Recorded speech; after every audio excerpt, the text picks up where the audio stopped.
Unmute yourself, Ruth.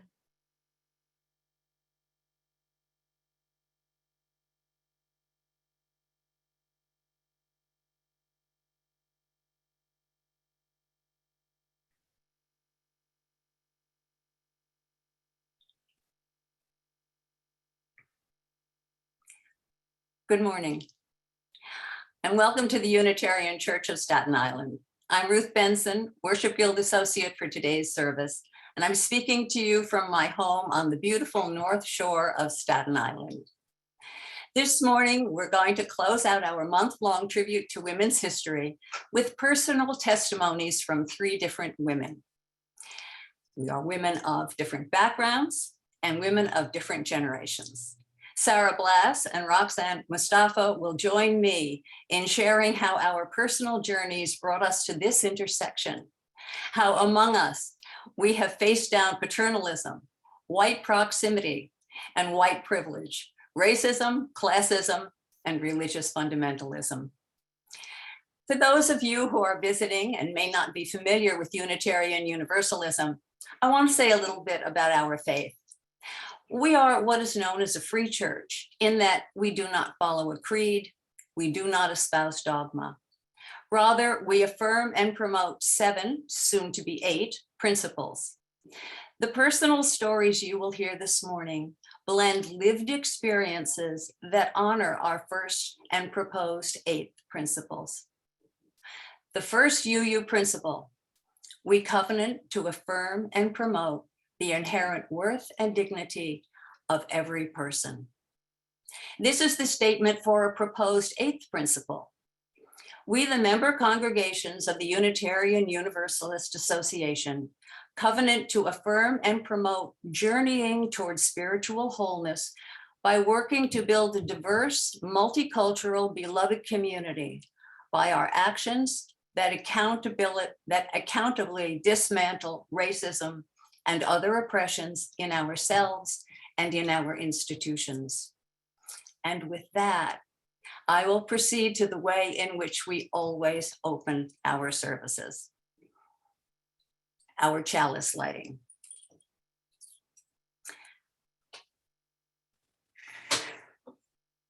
We light this chalice in the search for truth and the spirit of love.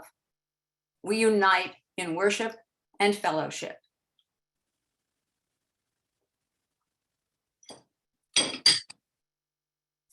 As an extension of lighting our chalice, I want to take a moment of silence to light candles for some of the names of those who have recently been affected by police brutality.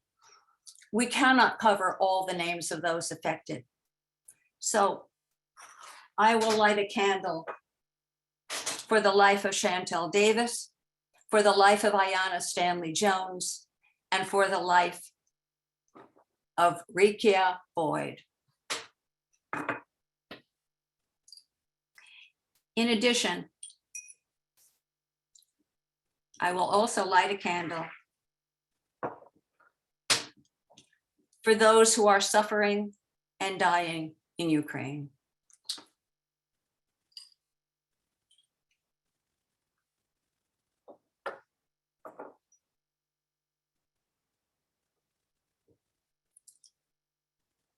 May these lights be a symbol of our commitment to continue the work of racial justice and to proclaim that Black Lives Matter. And now, in this particular service, because we've changed the order a little bit, we're going to jump right to joys and sorrows. So this is the time in our service where we invite you to speak aloud your joys and sorrows. If you're visiting with us for the first time, this is the time when you can introduce yourself if you want to, and tell us a little bit about yourself. You can write your joys and concerns in the chat below your screen, or you can speak them aloud.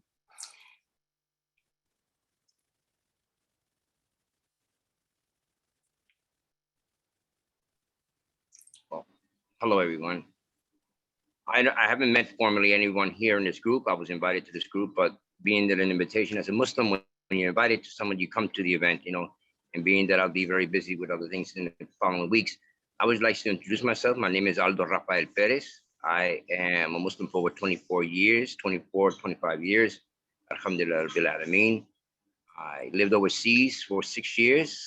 I worked for a security company overseas, and I'm back in the United States. I am the Senior Vice President for the Muslim Immigrant Coalition for Justice. I was former consulting. I do private political consulting, and I also was part of Majlis Ashura, which is one of the largest New York State Islamic organizations in which oversees masjids throughout the state of New York. I'm very familiar with many people and rallies and what's going on in our communities.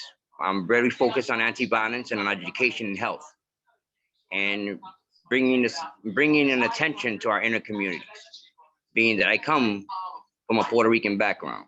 But that being said, I said enough. I just want to listen to everyone and see how everyone's doing today. Okay, thank you. Thank you, Aldo. Welcome.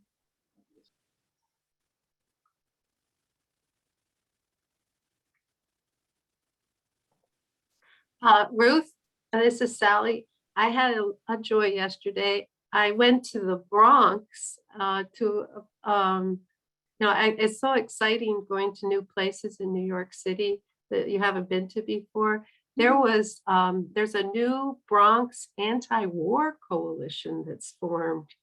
Oh. And this was their first rally at what they call the Hub at 149th Street and 3rd Avenue, which I've been to different places in the Bronx, but never there. And so that was exciting. And the people involved are from, different backgrounds, but a few are teachers who teach in public schools in the Bronx. And it was just really a joy to be with, and they're younger than some of the other groups that are anti-war. So that was exciting. Nice. And I would say that I would also add that I heard from one of the people who was there, and they were very impressed with you too, Sally. Oh, okay. Really? Yes. You must have said something, Sally. You did not. Let's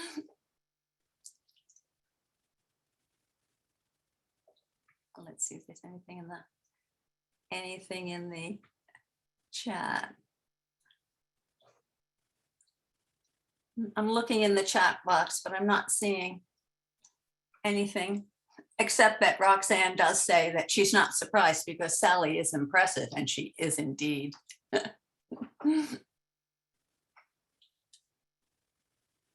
I have a joy, Ruth, if I could share. Sure.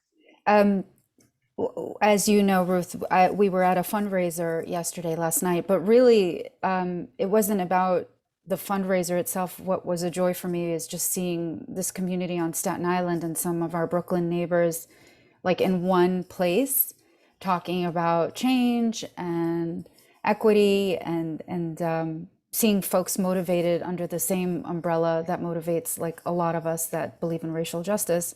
And it was really nice to see everybody in one location and be able to convene together like in person, which hasn't happened for a while. Yeah, yes, it was lovely.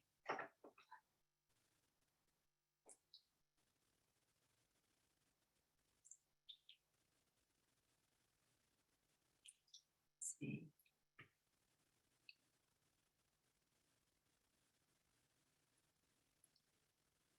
Oh, I see that Nina Rose has joined us. So she has joined us from Rhode Island.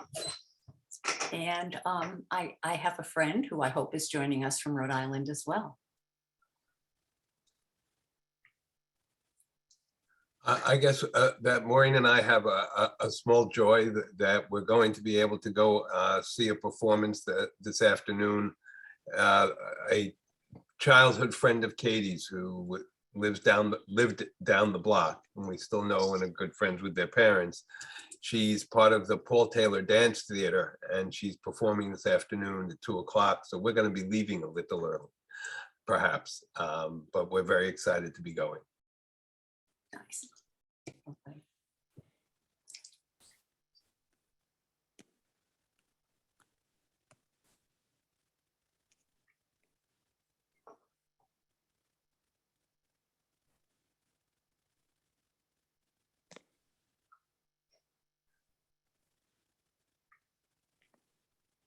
So if nobody else has anything else they'd like to share, then I think that we can move along to our opening hymn. And Sally Jones, who is our esteemed tech person, will share her screen with a video of "We Are Building a New Way."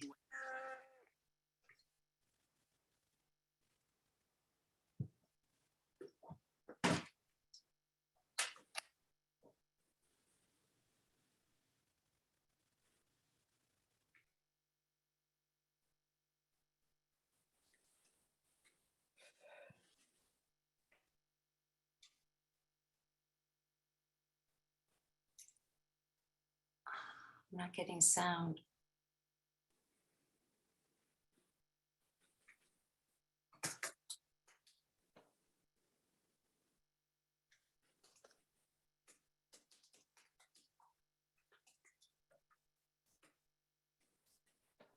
Sally, there's no sound. Yeah.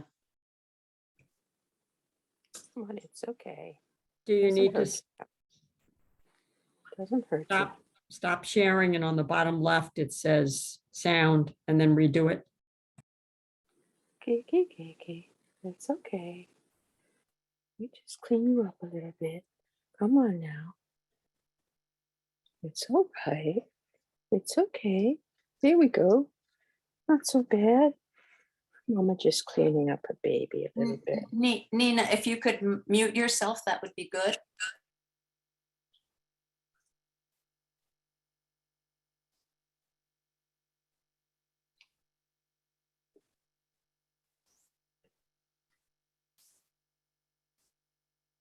Every need, peace and freedom is our cry. Peace and freedom, that is our cry. Peace and freedom is our cry. Without these, this world would die. Peace and freedom is our cry.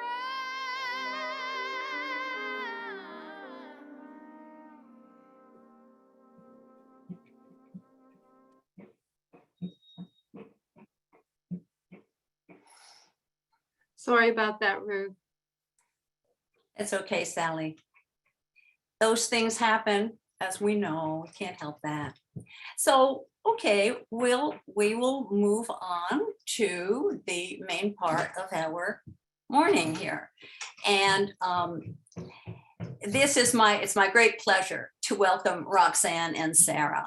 No introductions will be needed because they will be telling you far more than I ever could in the most detailed of introductions. So let me just say about myself, I'm a psychoanalytic psychotherapist, and I'm consequently always interested in origin stories. So you may recall the Jesuit dictum, give me a child at 7 and I will show you the man. So you would think, looking at our backgrounds, the three of us, that what we would have followed the prescribed developmental journey that our origins suggested. And yet, things happened along the way. So I've asked Roxanne and Sarah each to tell us their origin stories. I will then share my origin story with you. And then later, the three of us will talk together about the journeys that we took to get us to where we are today. And that's going to be a little bit more unstructured. So Roxanne, let's start with you. Where do you come from? And what was the point or the place that your journey began to take a different path, which we'll talk about later? Thank you, Ruth, and good morning, everyone. Thank you for inviting me again.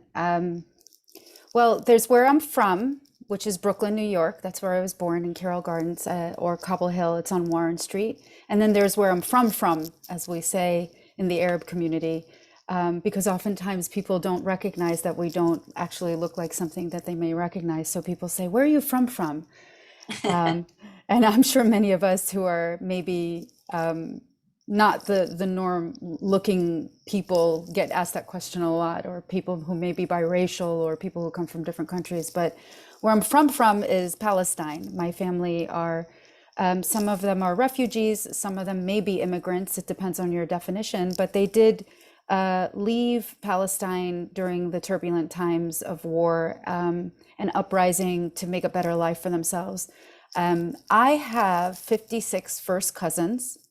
That's on both sides, my father and my mother, which means that we are quite a huge family, and we are distributed throughout this country as well as Latin America. And some of my cousins are still in Palestine with their children, raising the next generation. So my story in Brooklyn is the reason I talk about my cousins is I feel like I'm one of the lucky ones, in that I hit the lotto. I was born in this country. I was born in Brooklyn. My family were, just new immigrants trying to make a life for themselves. And I got the benefit of going to these great schools in New York City back in the 80s, late 70s, early 80s, when things were just a beautiful melting pot, I think. I didn't get a lot of where are you from in that neighborhood in Brooklyn, because there were a lot of Arab people, there were a lot of Latino people, there were a lot of Latino who were Arabs, there were a lot of Muslim people from multiple cultures and regions. And there was the traditional, or what was considered normal at that time, the newer immigrants, but not the newest, of Italian, Irish, Eastern European recent immigrants to this country. And we were all just growing up, going up and down Court Street, up and down Smith Street. It was really great because my grandmother was born in Palestine, but she raised her 7 kids in Venezuela. My father was born in Venezuela. So that spot in Brooklyn was like perfect for my grandmother. Smith Street was all Spanish, so people spoke Spanish, which my grandmother spoke fluently. And Court Street was all Arabic, up and down. People spoke Arabic, and of course, my grandmother spoke English too.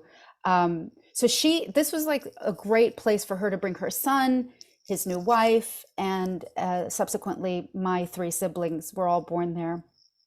At some point, well, I like to consider that upbringing there kind of idyllic for me, because it's kind of the Brooklyn that I remember. People just lived together. It wasn't unusual to see people of color. And when I mean people of color, I mean the wide, diverse range of color that we have in this beautiful city. There were some very small African recent immigrants, but there was Black people who were not immigrants, who were multi-generation Black Americans.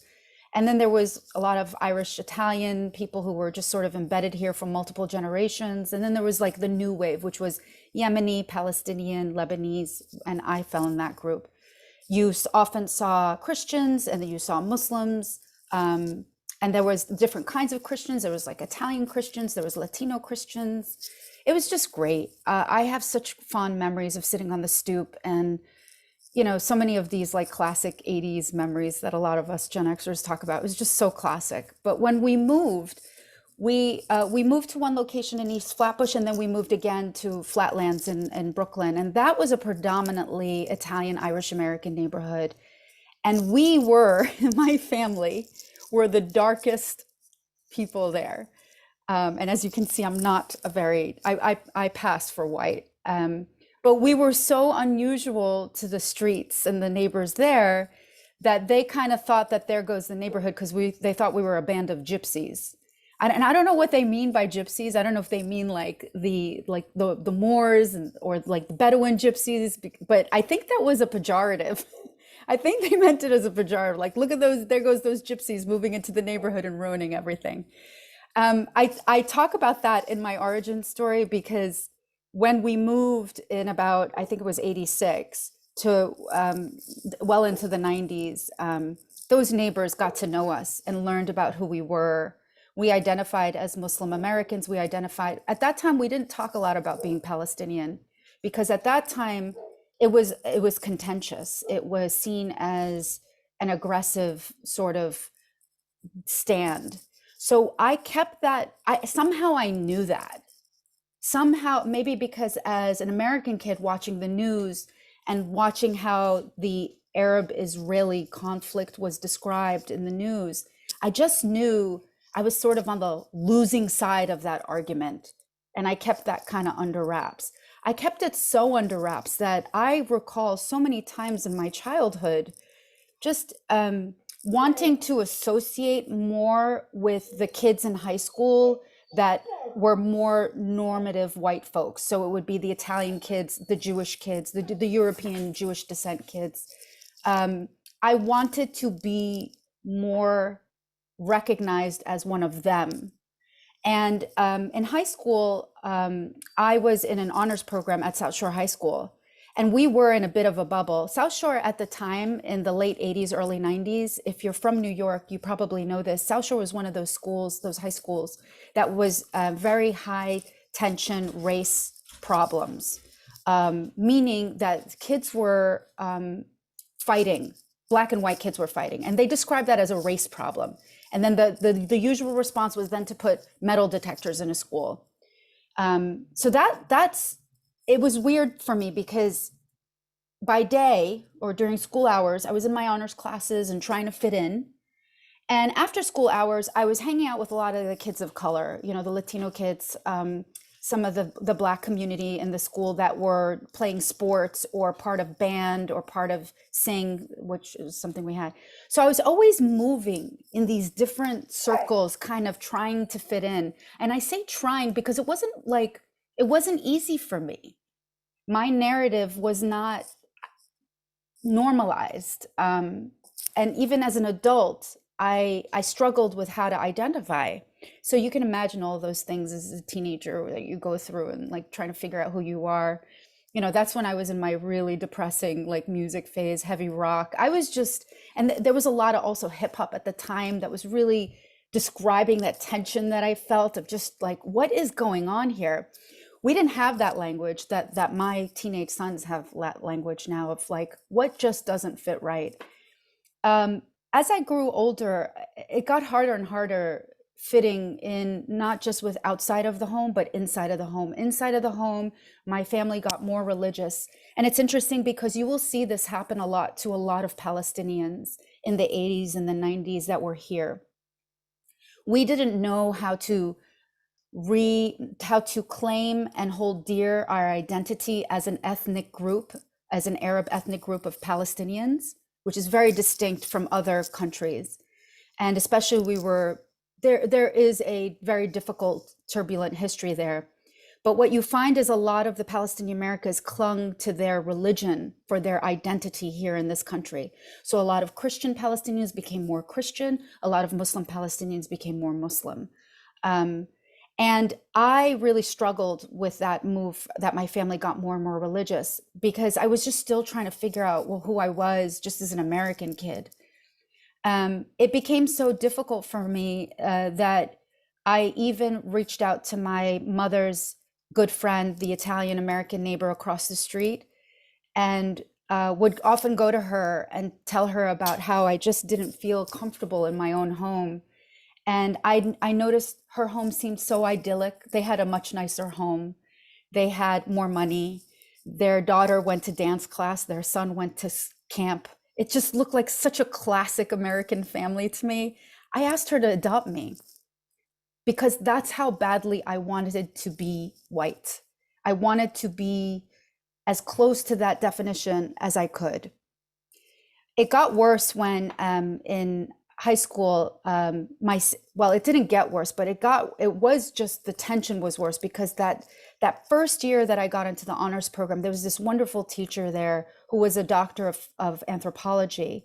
And the majority of the class was either Italian, Irish, or Jewish American, secular Jewish, I would say. They wouldn't really identify as like Eastern European or European Jews. They were just like, you know, American kids whose families sometimes did Passover, you know, that sort of, and the majority of the kids growing up in that area were like that. So it was very white to me. And there was two kids, one Asian, one Cambodian, one Chinese, and me. And this history teacher one time said how we have 2.5 Asians, and the half was me. And people were perplexed by how he identified me because they didn't see me as Asian. And he asked me to explain, and I, of course, couldn't explain. So then he asked my mom to explain and asked if my mother could come and talk about our culture. Can you imagine a 16-year-old kid having their mom come and talk about how different we are? My mom started to talk about how we fast for Ramadan and we don't eat from sunrise to sunset, and how I'm not allowed to date and that I won't be allowed to go to the prom. This was a nightmare. And that really marked my otherness for a lot of those kids. It just marked it. And I suddenly just didn't fit into that really, you know, cliquey group of girls that I was trying so hard to look and be like. You know, so fast forward to now, I'm so thankful for a few things as an adult, looking back at my childhood and my origin story. I'm thankful that our narratives become more nuanced and diverse. I'm thankful that it's not binary. I'm not either white or not. I am Palestinian American. I am a woman. I am a mother.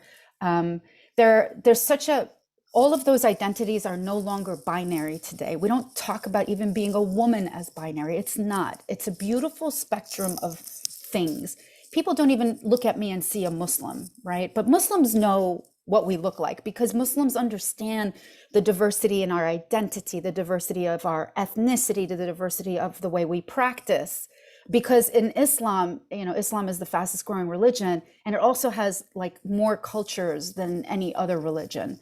So there's like an inherent diversity and inclusion in Islam already. So I'm so happy that people are now sort of like catching up to these complex narratives here in America. This is the topic of today. We call it intersectionality here in America. But to me, this is just normal. I'm a Palestinian. My family is multi-generation Palestinian. Our tribes and our ancestry go multiple generations back to the land of Palestine. Yet I married a white man who has Irish and Eastern European descent, who has Jewish and Christianity, and he converted to Islam. And we're both very more secular practicing religion. We have every religion in our family. And that is normal to us. And when Isaac and I moved to Staten Island, we noticed that people didn't really like they would say, "What are you?" And they would ask my husband, "What are you? Are you Jewish?" And he was like, "No, I was raised Christian. And then I was a born again Christian. And now I don't really identify with anything. I'm a spiritual." He didn't even know what to say. And people would be like, "What?" You know, and in Staten Island, that was a hard narrative. So, you know, all these years later, I've been here on Staten Island 18 years later. I'm just so, the last thing I want to say that I'm thankful for is the confidence that I could identify myself in any way that I want in a room like this and feel, especially in a room like this, in a virtual room like this, and feel acceptance or curiosity, not from a white perspective, but from a just human perspective. So it's now like, oh, you're Muslim, salam alaikum.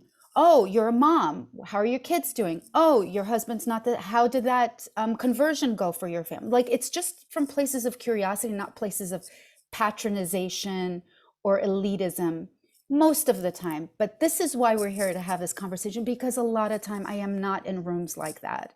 A lot of times I am not in rooms where people understand my identity as a woman, which I think a lot of women here will understand. People do not understand my upbringing as a Muslim because I don't look like what their stereotype of a Muslim is. And people don't understand what it means that I don't identify as white or that I identify as Arab. They don't even recognize, like, they come from a place of more otherness. And this is what we have to change. And I hope that this conversation helps. Roxanne, thank you so much. You just said it all. It's quite wonderful. But Sarah is with us. Sarah, another Brooklyn native, and she has a story to tell. Not from a Borum Hill, Carroll Gardens, but I think we're starting out in Crown Heights, right, Sarah? So yes, share with us, please, your background. Love to hear you. Thank you so much, Ruth. I just want to say thank you again for having me. It's always such a pleasure to be in this space with the Unitarian Church. And as I tell my story, you'll begin to understand why I value spaces like this so much. And also, like, it's such a gem because they're so hard to find, even as an adult. But so, yeah, my story started in Brooklyn, New York, like many of you here, just like Roxanne and Ruth. But I was born and raised in Crown Heights, right on Troy Avenue off of St. John's, very close to Eastern Parkway, if you're familiar with that area. And I think what makes my story a little bit unique is that my mother is a white American. She was born in West Virginia, raised in Indiana, to a very, very, what you would consider right-winged, if you're thinking about political parties, very conservative, extremely religious. She was raised Mennonite, which, if you're not familiar, is very close to Amish, the Amish faith. And, you know, she did not actually see anyone outside of her race until she joined the Army at 19. So I remember the first time visiting her family in Fort Wayne, Indiana. And for many of my cousins who were 100% white, it was the first time that they were exposed to their side of the family who were not white. And my very, very fond memories of spending time with my mother's side of the family in Indiana, sitting on the porch with my grandmother, Lucille, and she used to invite her friends over to touch my hair. And she would ask me all kinds of things. Sarah, does your hair hurt? Well, how do you get it to braid like that? And I remember her practicing just twisting it. And those are some of my most fond childhood memories. And I just remember the love and the inquisitive nature. And to me, it was just my grandmother really, you know, seeing the beauty in me being so unique. And I'll get to why that was so ironic when I got back to Brooklyn. But also in Indiana, there were some childhood memories that were not so fond. A couple of my uncles still to this day are a part of sects of the Ku Klux Klan there in Indiana, and are very surprised when, you know, they have conversations with me and some of my friends who are African American, and they still say things like, "Oh, wow, y'all are so smart. I can't believe I'm having a conversation with Black folks that are so smart."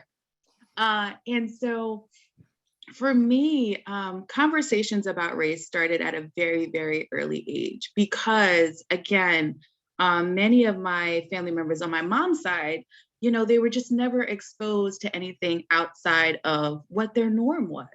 And so the way that they described Black folks were oftentimes using the N-word. And so, at any rate, so I'll fast forward a little bit. My father's side of the family, they're born and raised in North Carolina. They came to Brooklyn when they were younger. My father was born and raised in Brooklyn. And most of my paternal side of the family, they were Black Panthers, very heavily involved in the civil rights activists, right? Civil rights movement, own and operate their own nonprofit organizations, pastors and bishops, and my late grandfather, Bishop John B. Elliott, did so much work in Brooklyn to dismantle systems of inequities. And at the height of the HIV and AIDS pandemic, really talked about how it was so hard hitting in Black and Brown communities, right? And so I grew up on my father's side of the family, being taught to be proud to be African American and to acknowledge that I was a Black woman, that I was a Black girl, and to be very proud about that, but also to stand up and speak against things that were highly controversial, to serve my community, and to really go to folks who have decision-making power and highlight things in the community and highlight things in my family that were wrong. So you begin to see the juxtaposition there, of growing up in those two spaces. And so I remember bringing back some of those words, like the N-word, like other racial slurs, back into my Brooklyn family, and then being so appalled. And so from a very early age, I was like, language is so interesting. Why would one person here use this word? And I feel like they're saying it in a very loving way. But when I use the same word over here with these folks, they're crying. What's going on? And so I took the stance of being a container to have very uncomfortable conversations for folks. And that's what I do during the day now as a diversity, equity, and inclusion consultant, as a community organizer. I don't come from a place of judgment, but really a place of inquisition. At any rate, so when I was growing up in Crown Heights, I'll tie it all together and I'll pass it back to you, Ruth. But I was growing up with, in my household, these two parents, completely, opposite in every way, with four other siblings. And I was growing up in Crown Heights at the time of the riots that actually started, if you don't know the history, a young African-American boy about the age of 9 lost his life in a car accident. And a Hasidic Jewish person was at the wheel of the car, and unfortunately, he had lost his life. But it started riots for many, many years. So growing up in Crown Heights, my mother, again, Mennonite with long skirts, would be walking with me, and folks would assume she was Jewish, and racial slurs, and there was so much gun violence. I remember folks shooting through, our living room window multiple times. I just remember what it was like growing up again, and again, just took the stance of inquisition. Why are folks so angry? Why would one accident cause folks to view all of the people as insert negative attributes? And that really formed everything I do, the way I look at life, the way I interact with other folks, the way that I see race. And I'll just touch on very briefly, it wasn't always easy for me to be the proud Black woman that I am today. I remember in junior high school and high school, I tried so hard to speak Spanish because everyone thought I was Hispanic. Everyone thought I was from the Dominican Republic. And I remember going, if I just learn how to speak Spanish hard enough, I could pretend to be Dominican and I could fit in somewhere. And I wouldn't have to be this container all the time and try to figure out language if I just learned another one. So I also struggled with a little bit of that growing up too, and definitely can relate with you, Roxanne. But those are my formative years. I hope I answered that original question, Ruth. I'll throw it back to you. Sarah, Oh my goodness, you certainly did answer that original question. And of course, you know, having talked with you in preparation for this, I also know what's going to come next. So I'm looking forward to that part of your journey as well. So, all right, well, let me talk a little bit about my origins then, and they're quite different from the two of you. So I was not born in Brooklyn. However, through my journey in life, I did end up for a while in Roxanne's old neighborhood, and that's another whole story. But I was born just before the start of World War II. And I grew up in Westchester County in a little suburb that I kind of refer to now as White World. So I was the only child of a fundamentalist Roman Catholic father. And our life basically revolved around our parish in the Catholic Church. Of course, I went to parochial school. And in those days, you know, the Mass was said in Latin, and the church choir was all of the kids from the school. And so every Sunday morning, 9 o'clock, we had the children's Mass. And we, the children, all the children, would sing the Gregorian chant. So here we are singing in Latin and in Greek too. And our pastor, Father Timothy J. Dugan, was one of those, you know, fire and brimstone kind of guys. So he's up there on the pulpit, and he is thundering about mediocrity and concupiscence. And we're like, what? I'm in the 3rd grade. So, you know, it was a lot of noise, didn't quite latch on to what he was trying to tell us. My demanding and controlling father was not unlike this man, by the way. So I was kind of surrounded by these sort of oppressive males that were constantly pressing their fundamentalist rigid view down upon you. Well, of course, I'm just growing up with this and accepting this as, I guess, kind of normal. I don't know. And so I went on to Catholic girls' high school. And I have got to tell you, my entire world was completely populated with white Roman Catholics. I mean, there were only 2 kinds of people in our world. There were Catholics and there were non-Catholics. I was in the Catholic camp. And then I went to the Rhode Island School of Design.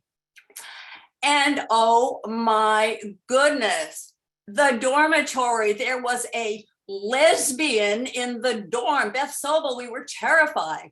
And there was this crazy guy, Bruce Berthium, and he used to crack a whip and smoke reefer, and only jazz musicians smoked reefer. Who was he and what was that about? And oh, Larry Charity and Mickey Lipman, he was Black, she was Jewish, and they were a couple. Oh my God, 1958, 1957. Could you believe this? 1 year into my time at RISD, and I lost my faith. 3 years into my time at RISD, I got pregnant. And, you know, which us nice girls were told they did not do. They lied. We did. I did not have an abortion because that option was not available in 1958.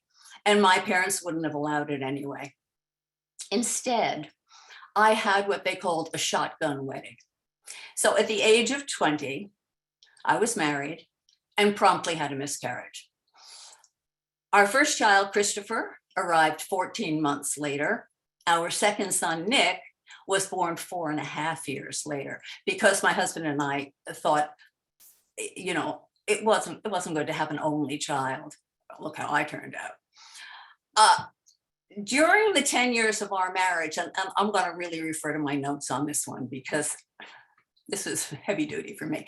During the 10 years of our marriage, the interesting grown-up things sort of centered on my husband in his world as a man, as an artist, as a craftsperson.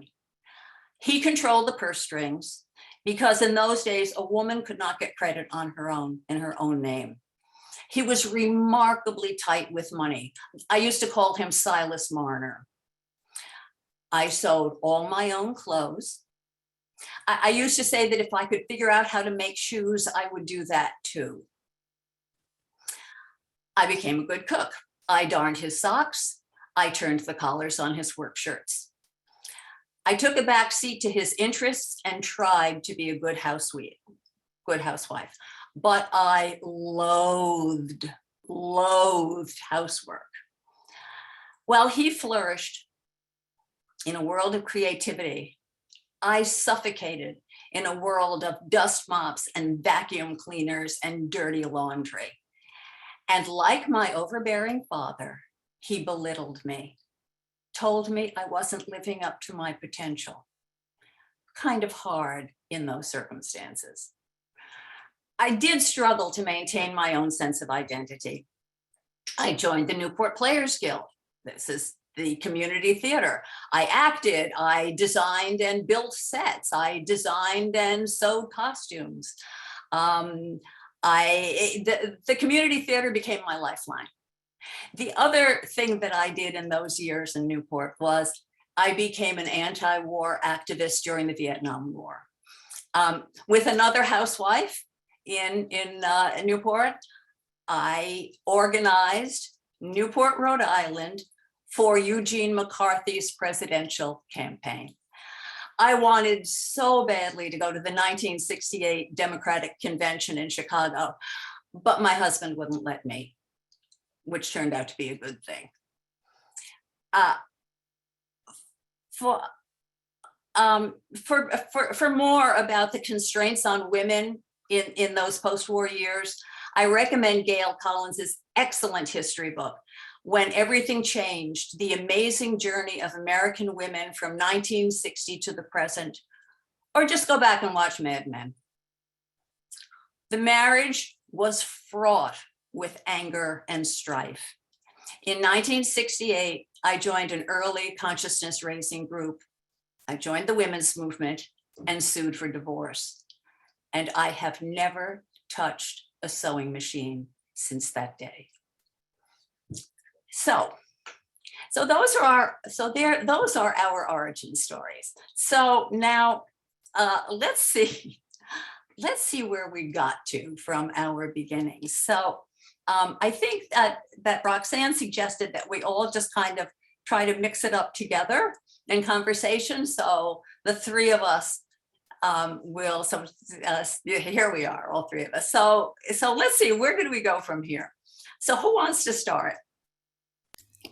Ruth, I'd love to start because I'm noticing there is a bit of a generational shift in our stories too, right?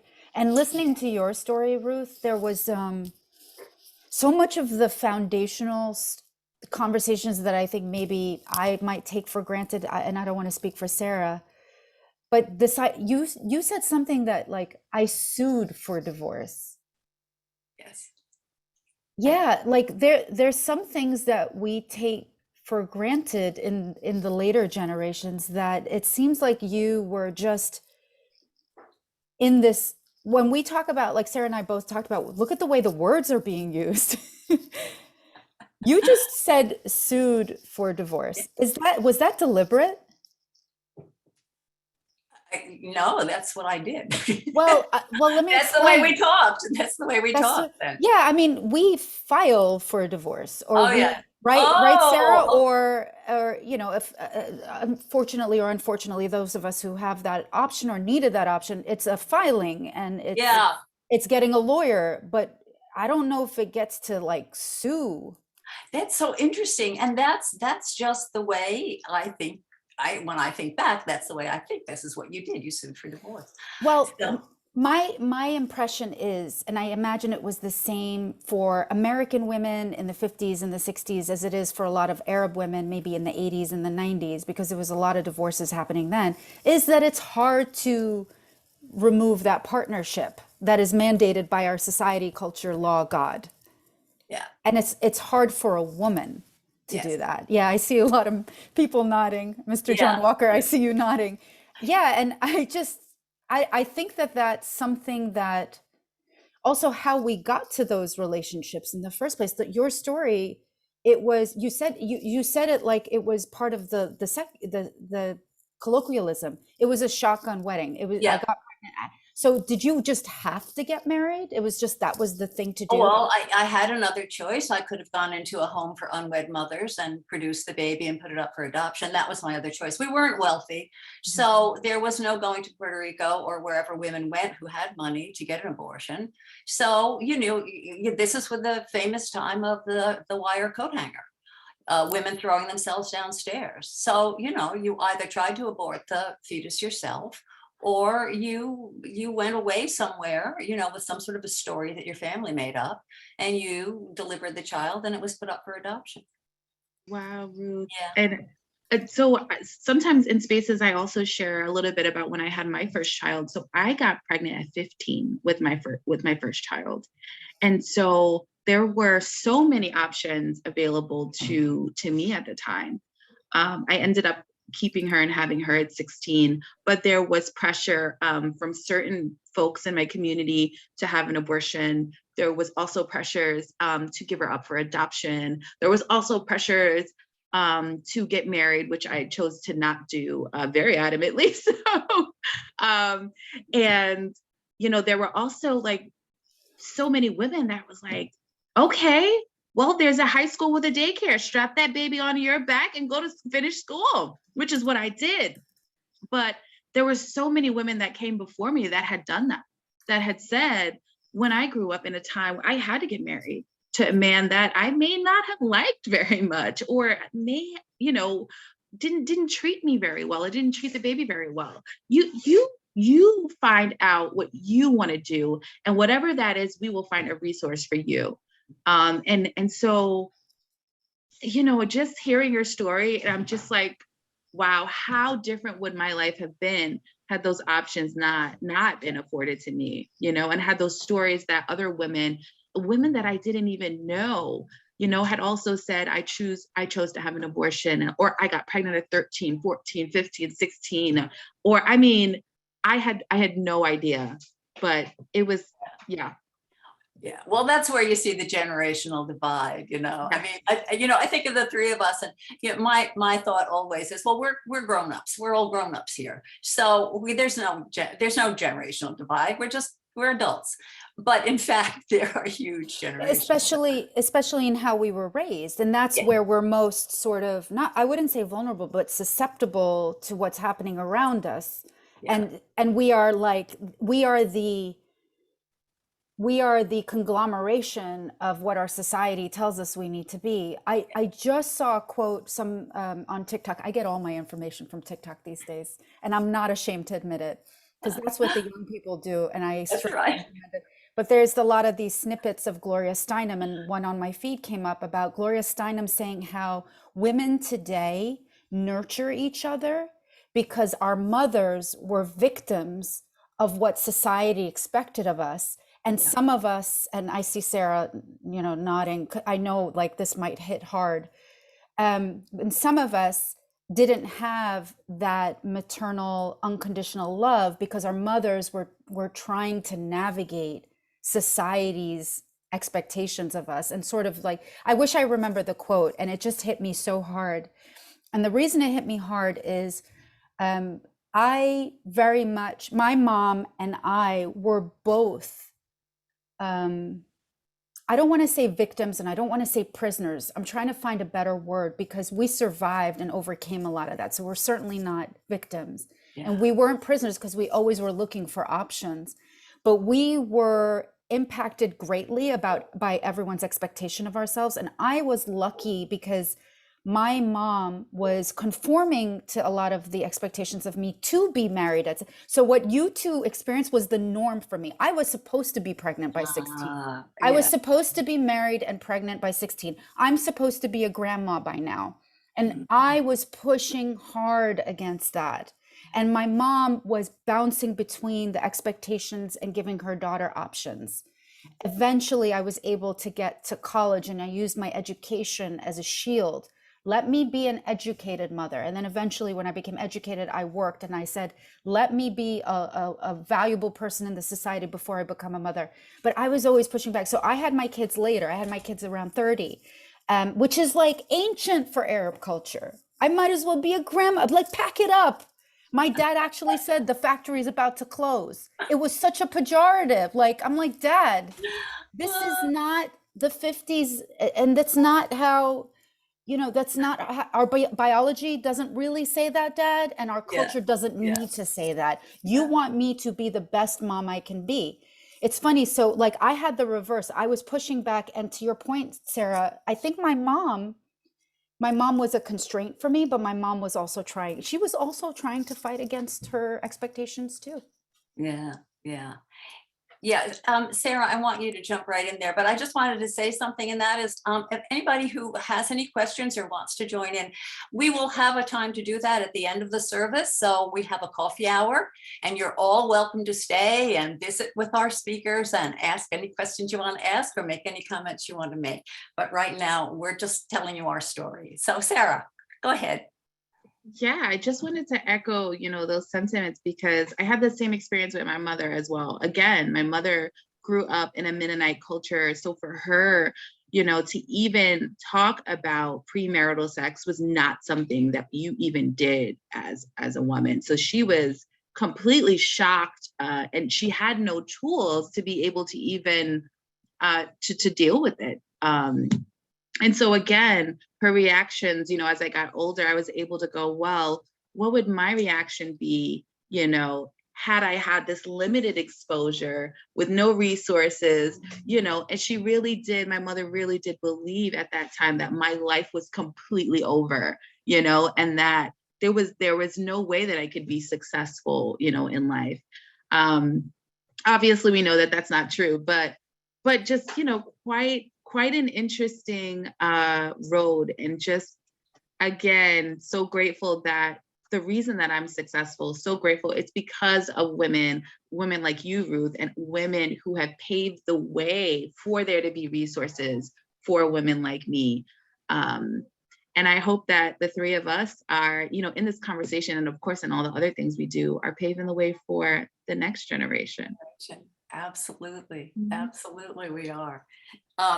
Yeah, so I just, I kind of wonder, what is it that sparked each of you to be in the place where you are right now today? Like what was the motivating factor to get you involved in what becomes your life's work, really? So, either one of you, if you could just jump in with a little bit about how you got to today. Yeah. Well, I'll jump in, Ruth. So definitely the foundation for what I do. So I'm a community activist. I run a nonprofit organization that does a lot of food justice work. I'm also, running for state Senate, so running for office to really inform policies. So just all about community change, right? And fighting racism, very real, the implications of racism, very real racism. So again, the foundation was built for me, as a young child, just seeing so many of my family members, be activists, right? And run nonprofit organizations. I remember being smaller, thinking that everybody's grandparents ran nonprofit like organizations. Like, don't your grandparents run nonprofit organizations? Like, don't you spend your Saturdays and Sundays feeding folks? No, you don't. Oh, okay. So that was always there. But as a teenager, right before I got pregnant with my daughter, we moved from Brooklyn to Staten Island because my nuclear family, they were experiencing domestic violence. And so we moved to Staten Island in the Stapleton area in a Safe Horizon domestic violence shelter. So that was the reason we came to Staten Island. And that was the first time I had ever been to Staten Island. And so I went from being a part of this upper middle class, like my parents owned the home we lived in and multiple other homes. And, we didn't have to worry about where food was coming from or how we were going to pay the mortgage. And we lived a pretty comfortable life, to being thrown into a domestic violence shelter and then thrown into the PATH, or that's the general homeless shelter system in the Bronx. It was like mind blowing to me that, the places that they called shelters were so disheveled and horrific, and so traumatizing that I had to start doing, I didn't know it was called activism at the time, but I had to tell people this was wrong and inhumane. And I knew the impact that it had on me, and I had the words to articulate that, and other folks around me may or may not had the words to articulate it. So I had to tell people. And folks that were in a position of privilege who had never experienced that, I had to activate them so that they could help, right? I had to go, hey, over there. I know you're having your tea or whatever, but did you know this happened? Like, I want you to share the outrage. This should have never happened to my family or the hundreds of thousands of other families. And so as I started to get more involved in the community, I would hear, and I still hear these stories to this day, 18 years later, I would hear families that go through the PATH program that are moved to a different site every day, don't know how they're going to get their children to school, are timed out of shelters, aren't given resources, are surrounded by mold, are surrounded by violence. And then I read studies on the rise of complex PTSD and unnecessary chronic health conditions. And so every time I talk to folks, I feel like I just get fueled up. But that was for me, just my own experience with poverty and homelessness, and seeing the other side of what folks go through that really activated that. Yeah. Wow. Sarah, your story is so amazing. So amazing. You always knock me out. You do. Roxanne, how did you get here? How'd you end up where you're at? I don't know. And just something Sarah said is just making me think and pause. I didn't know it was activism at the time. But I guess the people that are most impacted are the ones who first start speaking up. I mean, if Sarah wasn't going through, that's supposed to be a shelter, that's supposed to be a safe haven. Like, we expect certain resources. They call them safety nets, right? And if those are safety nets, which sound like they have like netting with spikes on them, they hurt us, but then there's something not right. But who else will feel that more than the people who need the safety nets? And the people, I don't know. I mean, I'm just so thinking about, I mean, for me, the way I got here, I've always, and I think this is part of my culture, part of my, I think the word is etymology. Arabs like to tell stories. And the stories I heard that I was growing up just never felt right and never sounded right and never mapped to actual people's experiences. Like, for example, this idea of whiteness never made sense to me in America, and it's propagated throughout our history. Like, we don't talk about our journey from enslavement of humans to where we are now. We don't talk about that enough, and things just didn't move right for me ever. And in my culture, with my elders, I had both of my grandparents alive for many years into adulthood, and my great-grandparents. So that's the benefit of having people have kids so young. You get to be around those generations and that wisdom. And my great-grandparents told me stories of our Palestinian history roots. They told me stories of what it meant to be a Muslim in the Ottoman Empire, which looks really different than what youth, right? Yeah. Being a Muslim in Afghanistan did not look like the Taliban for the Afghani people in those days until certain things happened. And I think I talked to you all about like how my father always says, everything went out the window when the British got involved, just like they always mess everything up. Right. And just hearing those rich stories about the narratives that we have, they just weren't really propagated in America. And I wanted to be someone who passed those stories on. And I wish my grandparents were still around today, because these days I go around and I record my father speaking, and my father-in-law, who is very different than my father-in-law, who's like from the Bronx, and his great-grandparents were born in America, and he has Ukrainian and Hungarian descent. His stories are about like Mickey Mantle and like his mom working at the Fed and what it was like to work. I record them because my kids will hear my father, who tells these amazing stories about being an Arab kid in Venezuela and then being a Venezuelan Latino kid in Brooklyn schools, and you know, I want them to hear those stories because they're not going to hear them or see them on TikTok and Hulu and Snapchat and Instagram. And I'm never going to do them justice. And they need to know what their rich complexity and identity is. And they need to see their mom trying to make that world better for them. That's why I do this, because my mom couldn't. She had constraints. I don't have as many constraints. And I will, Sarah, you know this, I try to like debate people when I can. I will try to outlogic you on some of your constraints too.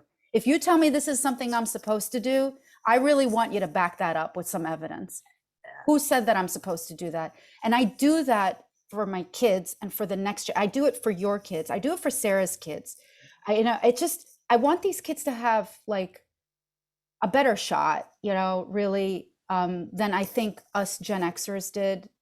Often they say my generation was caught in two worlds, like the world of technology, and we saw the world prior and post technology. I'm stuck in a lot of the worlds, I'm first generation. I'm stuck in very Eastern thoughts as well as Western thoughts. I have a Muslim identity inside of me, but I also studied all the religions in college. I was a politics major and religion minor. I just want to use those stories that I've accumulated and pass them on. I think that's it. And if it's called activism and organizing, great. Then I'll get a little bit more street cred. But really, I want to be a good storyteller and a faithful storyteller. Yeah, I so relate to that in a different way. Well, my storytelling is going to be different, but what you're saying. So the little bump in the road that I had after I got divorced was a problem with alcohol. And I'm not going to tell you the whole journey from Newport, Rhode Island to Brooklyn to Staten Island, but there was corporate life included, advertising, public relations, had some time in the theater. So I had a checkered career. However, I ended up in Roxanne's neighborhood. You bought a house. I was a gentrifier, of course. Sorry. And I was married to a substance abuser. I had a serious problem with alcohol. And I was about to get fired from my job that I was very good at and that I loved. So I went to AA. What else are you going to do? And while there, in those years in which I was in those rooms participating, I learned some really interesting things. The first thing that I began to realize about myself was that I have a very strong curiosity, and I love to research things. I like to know stuff. I like to know facts. I like to share that information. As an actor, I became very comfortable talking up in those rooms, talking about my journey. And that is where I really did speak extemporaneously. I've said how sometimes I like to work from a script, but I brought my acting skills. And something funny happened in marrying those two things is I became aware of a desire to help other people with my experience and the knowledge I was accruing. I used to say in the rooms, listen, if I don't know about it, it hasn't been published yet. So, that was how curious I was. So my curiosity led me to becoming, studying for and becoming a credentialed alcoholism and substance abuse counselor, which then led me to becoming going to get my master's degree in social work. So I became a clinical social worker, which led me to a psychoanalytic institute where I ended up with a certificate in psychoanalytic psychotherapy, which is the practice that I do today. That was my retirement career. I graduated from NYU in '92. I finished my analytic studies. I don't know, I was going part-time, so 8 years later, and I was working as a therapist, first for an HMO, but ultimately in private practice. I've been in private practice for, for 20 years. I had 10 years in agency, then 20 years. And my whole thing has been, I'm an analyst. It begins with the origin story. How did you get here? What are you repeating? How can we help you to undo those, we call them pathogenic beliefs, those things we believe about ourselves that are not necessarily true, but other people have told us that this is who we are. So that has been, so my retirement career, 20 years ago. So here I am at the age of 83, still seeing patients. I still have an active practice. And I figure I'm just going to be doing this forever. That's all, as long as I've got my marbles, because this has become my life work. And I'm telling you that from those days when I was under my husband's thumb wielding the dust mop, I could not have imagined ending up here. There was no way to imagine that. So part of my thing is about, like we're talking about, communicating to bring knowledge to other people. This is how I ended up at the Unitarian Church of Staten Island, because I married my experience as a person, recovering from alcoholism, with my experience in the anti-war movement, with my experience in acting, put them all together and found this church. And this church drew me in because right after 9/11, in the year after, 2002, this church was presenting a forum, and it was called In the Aftermath of 9/11.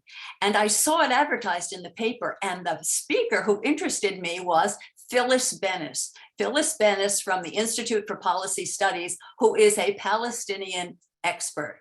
And I had become absolutely focused on the Palestinian issue. Don't ask me how or why. It was just one of those things that struck my heart.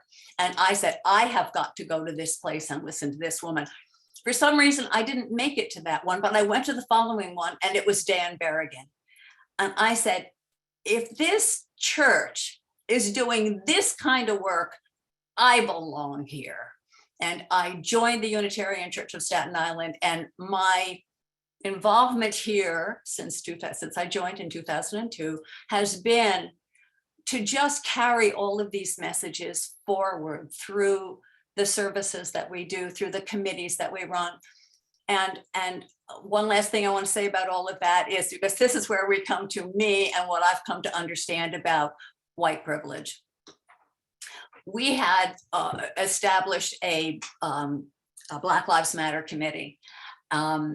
And one of the things that committee did was to invite our Debbie Ann Page, who are a wonderful historian of African American life from colonial times until the present, right here on Staten Island. We invited her to lead us in a series of book readings on, and I want to get it straight, I'm going to read it to you. So with the formation of that committee, Debbie Ann was invited to facilitate these discussions. And the books included Brian Stevenson's Just Mercy, Matt Taibbi's I Can't Breathe, The Killing on Bay Street, Ibram X. Kendi's Stamped from the Beginning. And the one that had the deepest effect on me was Claudia Rankine's Citizen, an American Lyric. And that book, I am telling you, opened my eyes to my own obscured racism, my white privileged worldview, and made me aware that I have so much to do in furthering my own allyship with my BIPOC brothers and sisters. And I'm telling you, I am always ready and willing to learn, even at the age of 83. So here I am. And that kind of, I think, tells it all from all three of us. Am I right? Have we done our job? So I want to thank you. Oh my gosh, I want to thank you both so much. We have run over time, but not so badly. We've run over time before.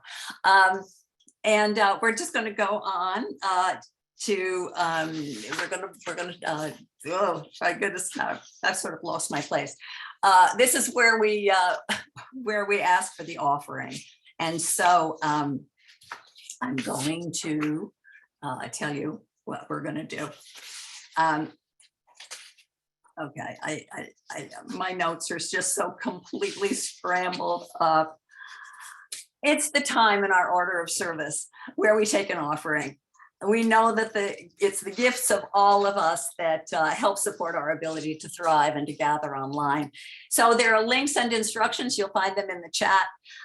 You can mail us a check. You can donate to our PayPal giving page. So just please give as generously as you can. Your offering will be greatly, greatly appreciated. And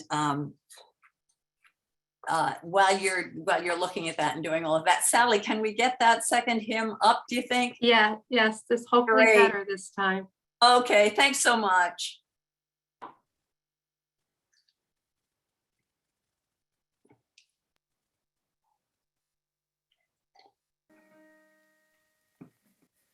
We would be one, as now we join in singing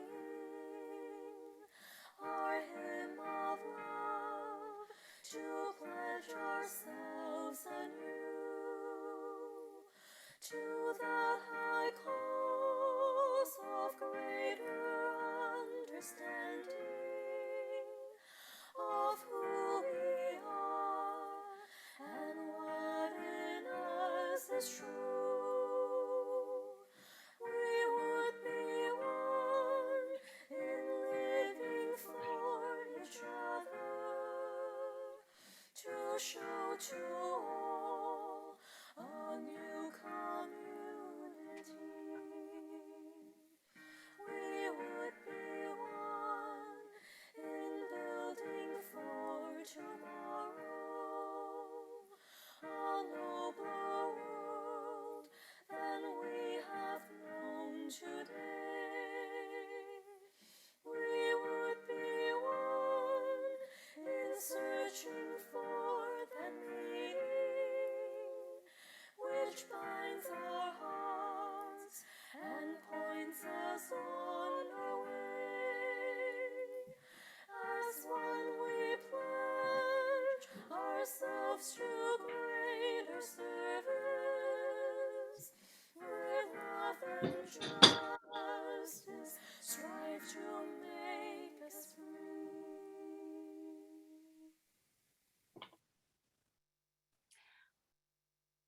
And now I invite you to join me in extinguishing the chalice. Please repeat with me if you know the words. We extinguish this flame, but not the light of truth, the warmth of community, or the fire of commitment.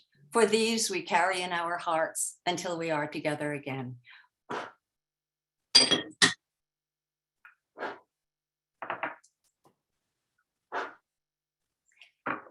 And now the closing words from Kelly Weissman. I send you out. I send you out now to share yourself with the world. May its promise and complexity set your mind ablaze. May you hold fast to what your life has taught you. May you question everything. And when you have changed the world and the world has changed you, may you return again to this place and share what you have learned with us. And Carolyn,